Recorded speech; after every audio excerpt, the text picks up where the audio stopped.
menimbang dan seterusnya, mengingat dan seterusnya, memutuskan, menetapkan dan seterusnya.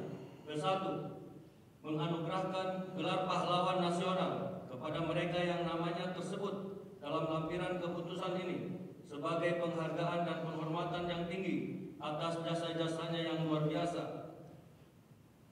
untuk kepentingan mewujudkan persatuan dan kesatuan bangsa. Kedua, dan seterusnya, ditetapkan di Jakarta pada tanggal 6 November 2025, Presiden Republik Indonesia Prabowo Subianto. Lampiran keputusan Presiden Republik Indonesia nomor 116 TK tahun 2025, nomor urut 1, almarhum Kiai Haji Abdul Rahman Wahid, tokoh dari Provinsi Jawa Timur. 2. Almarhum Jenderal Besar TNI Haji Muhammad Soeharto, tokoh dari Provinsi Jawa Tengah. 3. Almarhumah Marsinah, tokoh dari Provinsi Jawa Timur. 4. Almarhum Profesor Dr. Muhtar Kusuma Atmaja, tokoh dari Provinsi Jawa Barat. 5. Almarhumah Hajah Rahmah El Yunusia, tokoh dari Provinsi Sumatera Barat. 6. Almarhum Jenderal TNI Purnawirawan Sarwo Edi Wibowo, tokoh dari Provinsi Jawa Tengah. 7. Almarhum Sultan Muhammad Salahuddin, tokoh dari Provinsi Nusa Tenggara Barat. 8. Almarhum Sayhona Muhammad Khalil, tokoh dari Provinsi Jawa Timur. 9. Almarhum Tuan Ronda Haim Saragi, tokoh dari Provinsi Sumatera Utara. 10. Almarhum Zainal Abidin Shah, tokoh dari Provinsi Maluku Utara. Presiden Republik Indonesia Prabowo Subianto.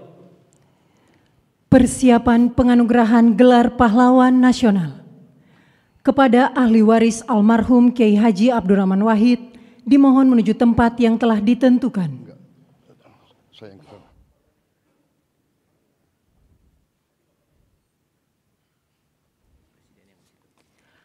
Penganugerahan gelar pahlawan nasional oleh Presiden Republik Indonesia. Ahli waris almarhum Kiai Haji Abdurrahman Wahid, tokoh dari Provinsi Jawa Timur. Pahlawan bidang perjuangan politik dan pendidikan Islam, Kiai Haji Abdurrahman Wahid atau Gus Dur adalah tokoh bangsa yang sepanjang hidupnya mengabdikan diri memperjuangkan kemanusiaan, demokrasi, dan pluralisme di Indonesia. Ahli waris almarhum Jenderal Besar TNI Haji Muhammad Soeharto, tokoh dari Provinsi Jawa Tengah. Pahlawan bidang perjuangan, Jenderal Soeharto menonjol sejak masa kemerdekaan. Sebagai wakil komandan BKR Yogyakarta, ia memimpin pelucutan senjata di Jepang, Kota Baru 1945. Ahli waris almarhumah Marsinah, tokoh dari Provinsi Jawa Timur. Pahlawan bidang perjuangan sosial dan kemanusiaan, Marsinah adalah simbol keberanian, moral, dan perjuangan hak asasi manusia dari kalangan rakyat biasa. Lahir di Desa Nglunjo, Nganjuk, Jawa Timur, ia tumbuh dalam keluarga petani miskin yang menanamkan nilai kerja dan keadilan sosial.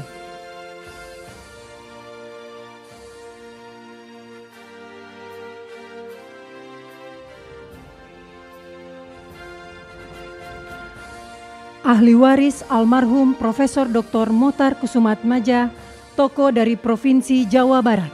Pahlawan dalam bidang perjuangan hukum dan politik. Riwayat perjuangan dari Muhtar Kusuma Atmaja yang paling menonjol adalah gagasannya tentang konsep negara kepulauan yang digunakan oleh Juanda Kartawijaya dalam mendeklarasikan Juanda tahun 1953. Ahli waris almarhumah Hajar Rahmah El Yunusia, tokoh dari Provinsi Sumatera Barat. Pahlawan bidang perjuangan pendidikan Islam, Rahmah El Yunusia adalah